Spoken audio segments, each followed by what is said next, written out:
Hey everyone, it's Kenji. Today I'm going to be making some classic Mentaiko spaghetti, a Japanese dish. This is a recipe from NewYorkTimesCooking.com where I am a contributor. I have been for a number of years. So you can find all of my recipes and my videos on NYTimesCooking.com. This dish, it's what's called Wafu cuisine. So Wafu is dishes that were brought to Japan and then sort of Japanese-ified. So a classic example would be a dish called spaghetti Napolitan, which is Neapolitan spaghetti, which is a dish that has very little to do with actual spaghetti in Naples, but it's spaghetti with like sautéed peppers and onions and ketchup.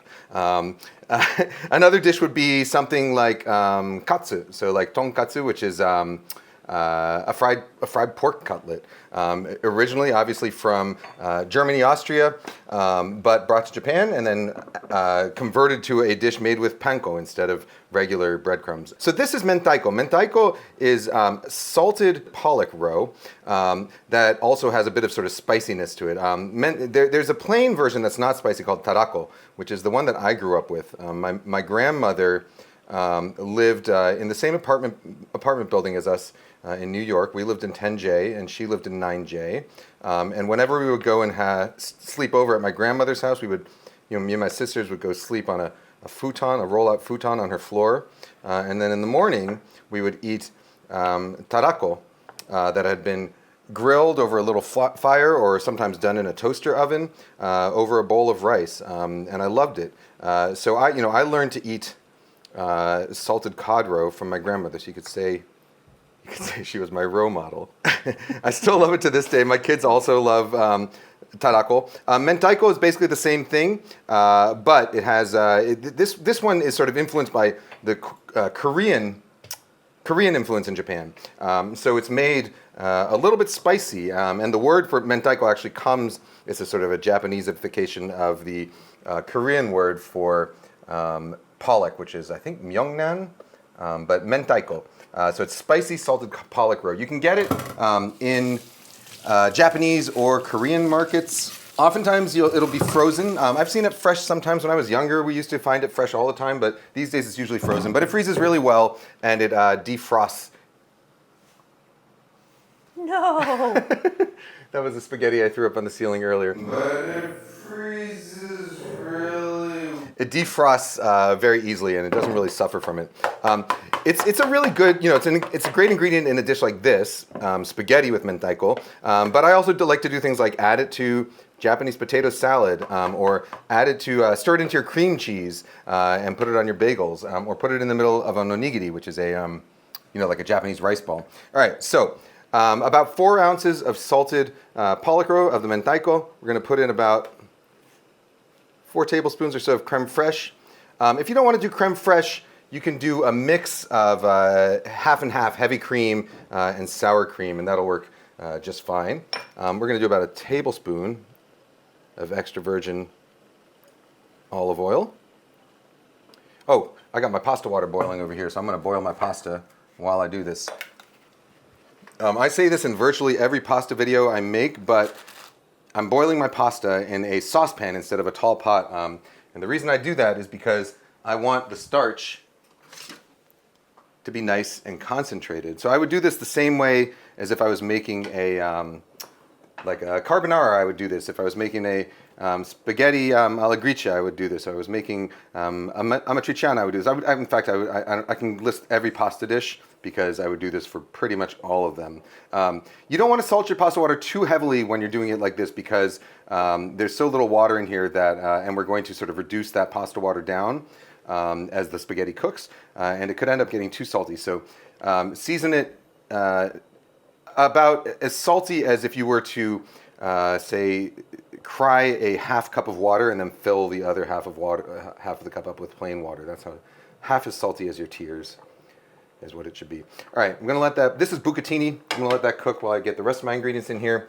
We're also gonna go with an egg yolk.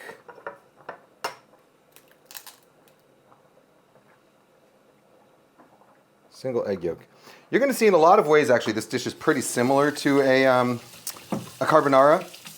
It's got like the salty, cured element to it in the fish roe as opposed to the pancetta or the guanciale. It's got obviously those are eggs also. It's got the chicken egg in it as well. And then we're going to add to this a little bit of miso just to sort of up the umami. If you did want to make this even more sort of leaning into carbonara, you could do it without the creme fraiche and just add extra egg yolks, like say 4 egg yolks plus a whole egg or 2, and then a lot of black pepper. And the dish will come out sort of like a salty fish flavored carbonara. All right, some lemon zest in here, just to kind of add a little brightness and freshness to it. Say about a half lemon's worth of zest. And then also a half lemon's worth of juice.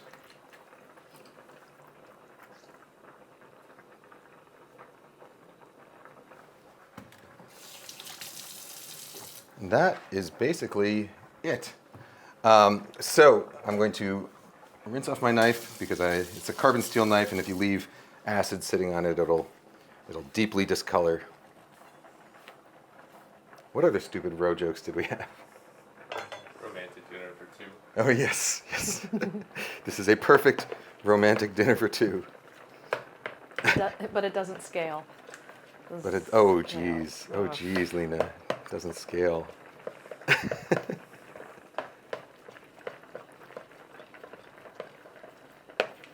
All right, so we're just going to mix that up. Mentaiko, by the way, it's often eaten raw. So I'm actually just going to taste this because I like the flavor of it. Oh yeah, that's real good. All right, nice and bright from the lemon. Salty and spicy.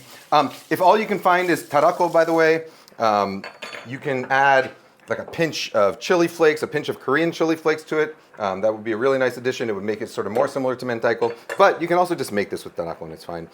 So these are shiso leaves. These are what I'm going to use as my garnish. Some people call it Japanese basil or Japanese mint. I think if you translate it directly, they're beefsteak leaves. They do have a slightly sort of tomatoey flavor to them, but you can find these at virtually any Japanese market. The way I like to prep these is I stack them together like this, and then I cut down one side of the central stem and then the other side of the central stem. And then you can just sort of discard that tougher bit. And then you can stack these two together and roll them up like a little shiso cigar. And then you cut it. Cut it very fine. Shiso fine.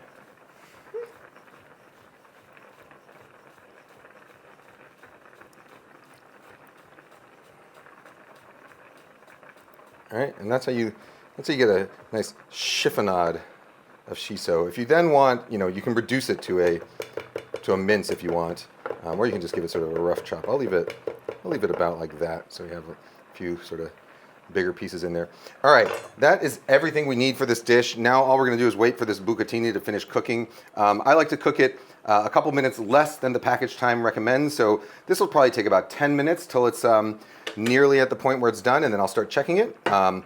So I will see you back in 10 minutes or so. The bucatini looks to be done.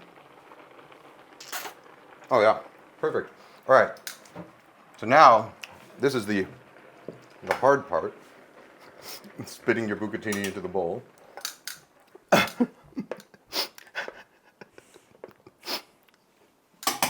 All right, we're going to transfer the bucatini to this bowl with whatever pasta water is kind of clinging to it. Bucatini is actually really nice for this because it's got those, they're hollow in the center, so they cling to actually quite a bit of pasta water as they come out. Hollow things are generally pretty clingy. Hollow things are generally pretty clingy. People at least. Like emotions, yeah. And then we will also add a little splash of the pasta water, so maybe a quarter cup or so. The recipe in the New York Times, the actual recipe doesn't call for it, although it's given as a suggestion. But I like this with some toasted nori, so I'm going to pay no regard to the recipe and add the nori anyway. So I'm just going to give it a light toast directly over a flame, which makes it crisper and sort of brings out its flavor a little bit, just like that. And then, ooh, nice and crunchy.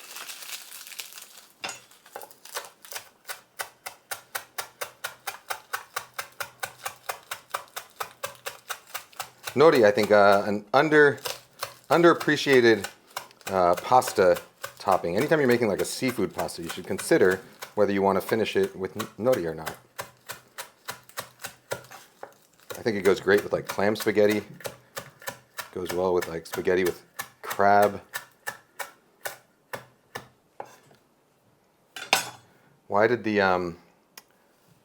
why was the beach wet? Why, Kenji? Because the seaweed. All right. So now we're going to finish this the same way you would finish any sort of like a pesto, you know, any sort of like uncooked pasta sauce, just by tossing it in the bowl. And we're going to let it toss in here. The heat of the pasta is going to slightly cook that mentaiko, slightly cook that egg yolk, and it should thicken up just a little bit as it starts to sort of cool down a tiny bit. But we're looking for this to turn into a sort of glossy, creamy glaze. You know, Mentaiko spaghetti, at its simplest, it can be just Mentaiko and heavy cream. You know, that will work just fine. I like to add a couple of these other ingredients. You know, I like to use the creme fraiche because I think it brightens it up a little bit. I think the lemon zest adds a really nice contrast, and you know, for me, lemon and seafood always go nicely together. The egg yolks make it a little bit sort of glossier and makes it cling to the pasta a little better. But all that said, you know, if all you want to do is get the mentaiko, mix mentaiko and a couple tablespoons of heavy cream in with your pasta, it'll be delicious, and certainly a lot of Japanese households, that's the way you would do it. All right, I think we're getting there. So you can see how the pasta's starting to get nicely coated.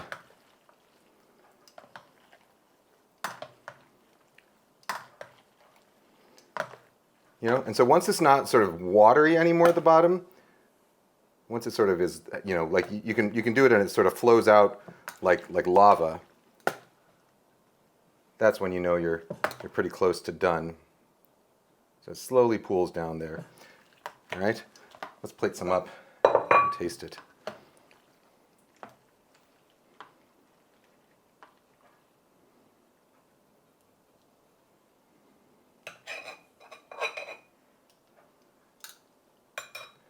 You know what I will do, actually?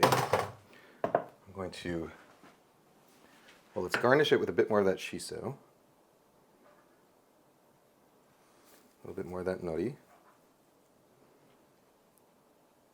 And then what I'll do is just to make it a little extra decadent. We're going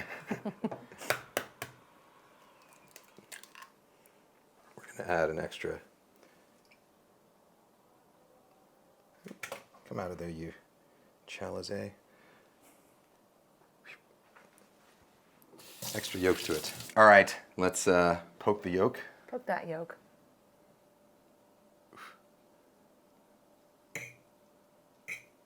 All right. This looks good. This is one of my favorite things. We made it with bucatini, but the flavor is buca huge. All right. In the back. All right, guys.